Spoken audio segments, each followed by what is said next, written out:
Gravitating to Disorder, Chapter 1. Jane Morgan, Ph.D., plopped her chin on her fists and peered out the coffee shop window at a day as dismal as her thoughts. Fog trapped in the limbs of a massive live oak across the street glowed crimson. Why? It wasn't from the sunrise. The morning was too gray for that. Of course. The cafe sign sitting askew on the roof above her was red neon. On this gloomy morning, the fog captured its glow. The area beneath the tree held last night's detritus of drink cups and food wrappers scattered among clumps of grass. Trashed, like her life. The screen of the laptop waited, as blank as her brain. She shoved away from the table and smoothed a wrinkle out of the faded green tablecloth before slumping down in her chair. Without a new theory, her grant proposal for the National Science Foundation was toast. Her career was spiraling down toward a head-on collision with rock bottom, and filling that empty screen with thoughts about her feelings would not help. She huffed away the sense of rich coffee and fresh scones permeating the air. Their invitation to relax and enjoy the ambiance only aggravated her annoyance. Try keeping a journal. Right. She'd dropped into the counseling center yesterday, looking for mental exercises or brain games to jumpstart her creativity. Instead, the counselor she'd met, the clueless Dr. Adriana Boyd, tried to convince her that repressed emotions were the underlying cause of her mental block.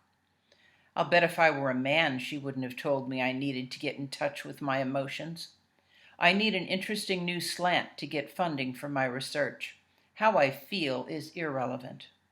But Boyd, a licensed and respected psychologist, had promised that writing for 30 minutes a day would unlock the floodgates of Jane's subconscious and restore her inventiveness. If it had any hope of working, she at least had to try. This inability to think outside the ordinary was a problem she'd never had before. Ever since graduate school, she'd been lauded for designing creative and innovative experiments praised for their clarity and elegance. On the strength of those assessments, she'd won a fast-track assistant professorship at prestigious Aranath University. She couldn't afford to lose her knack for novelty now.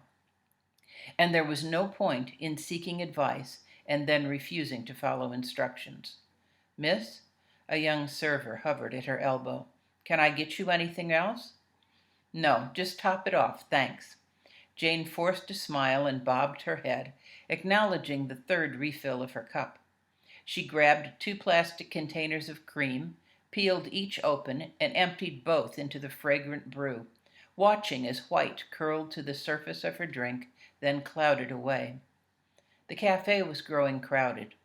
They probably wanted her to leave, but there was no way she'd try journaling at the lab, and she needed to complete this ridiculous assignment. Dr. Boyd had said to write, just write. Whatever you're thinking, whatever you're feeling, let it pour out onto the paper. Yeah, right. Nothing was pouring out around here except coffee. Maybe her computer was the problem. Maybe she should do this by hand with a fountain pen and scented stationery. Anachronisms both. Excuse me, is this seat open? Help yourself. When she looked up, he was already seated and scooting in his chair. Her stomach knotted. This guy was well outside the norm in the looks department. Lean and broad-shouldered, he had unruly half-curls here and there in his deep brown hair. And he was jaw-dropping handsome, with a touch of silver highlighting his short, neatly trimmed beard.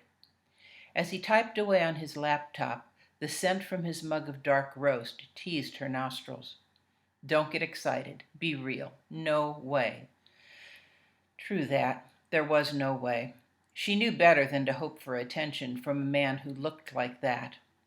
She turned her eyes back to her computer screen. He wasn't her kind of person anyway. And he was already immersed in whatever he was writing. She sighed and lifted her fingers to the keys. Write, just write. Words scrolled across the screen. Well, Dr. Boyd, I don't see how beginning a journal will help unblock my creativity, But rule follower that I am, I will try it. You said to write whatever I thought about, but all I'm thinking is that I don't want to do this. I'm sitting here feeling idiotic and awkward, unlike the guy across from me who's been tapping away at his laptop ever since he sat down. Irrationally annoyed by the man's productivity, she allowed her fingers to rest on the smooth surface of the keys. How dare he type so fluently and make her feel incompetent by comparison? He must be typing interesting words, creative words, maybe even poetic words, clearly not science words.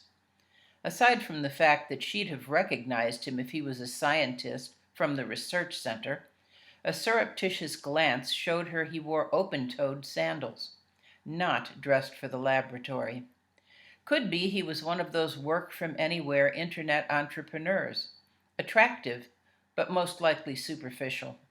And with his looks, he probably thought the entire world should love him. She snorted softly, covering old hurts with fresh rejection. Yes, she was being unreasonably judgmental. It simply proved how stressed she'd been lately. She groped for her cup, still studying the man. He stopped typing, arched his back to stretch, and his gaze zoomed in on her face. Jane jerked her hand, slopping coffee over the cup's rim as her eyelids flew open in shock. She looked downward, wiping her fingertips on the tablecloth and positioning them once again on her keyboard. Her pulse raced. His irises had gleamed tawny gold in the dimness. Lion eyes. Ridiculous notion. His molten glance washed over her like a flow of lava. Drat it. She visualized herself hiding inside a solid brick wall, the wall repelling his gaze. Maybe if she kept busy, he'd look away. Focusing on the computer's spacebar, she forced herself to ignore the way her skin tingled, as if his hands skimmed over it, and she moved her fingers once again on the keys. Now I have made a fool of myself staring at the man across the table, the one who's been typing so easily. Her heart fluttered, but she ignored it, focusing on the task at hand. Keep writing. His eyes are deep gold. Odd. What would be the genetics for that? No matter. He's probably wondering why I was staring at him. He probably thinks I was admiring his looks. Drat. What an idiot I am. The temptation to wallow in her discomfort nearly overwhelmed her. But wasting away her 30 minutes of journal time wasn't giving the assignment a fair chance. Enough of that. Enough of that. Just write, you said. About what? Feelings, emotions, the daily trivia of life? I don't care about those things. Maybe I should tell you about my job? Never mind, I'm kidding. She could write volumes about her research, but dear Dr. Boyd would be lost before she finished the first sentence. The prospect pleased Jane and pulled her mind away from the thought of golden eyes watching. A vengeful smile lifted the corners of her mouth. A hefty dose of undiluted molecular biology would serve the woman right for making her do this senseless exercise. But no. She was supposed to be getting in touch with her inner self, acknowledging feelings and helping her creativity return. Her fingers moved again. Mostly I'm feeling silly sitting here typing. I don't believe I have the deep buried hurts you want me to find. It's true my work is solitary and I'm not very good with people. Yes, it's a hindrance, but it doesn't mean I can't function. I've always been a bit of a loner, and it never hurt my ability to come up with valuable ideas. Isn't there something else I could do to get past this mental logjam? I can't afford to stay stuck. I have a grant renewal due soon, and a major conference coming up where I need to find potential collaborators. I need interesting ideas to discuss, and without a different, innovative approach, my negative results will kill any chance for a renewal and the funding I must have to establish my independence. I don't have time to go fishing around in my subconscious. It's my conscious mind that needs to get in line. I need a fresh idea and some new data, stat. She stopped typing, preparing to peep over the protective wall her imagination had erected. Surely he'd gone back to his work by now. She risked a look. The dark head was bowed once again, the man's attention riveted on his screen. Jane took a deep breath and released it slowly, quietly easing the tension that had gripped her. She checked the time. 20 minutes down, 10 to go. With a grimace, she returned her fingers to the keys. A movement caused her to lift her eyes again. He was closing his laptop and picking up his bill. Her body froze, and once more her heart rate jumped.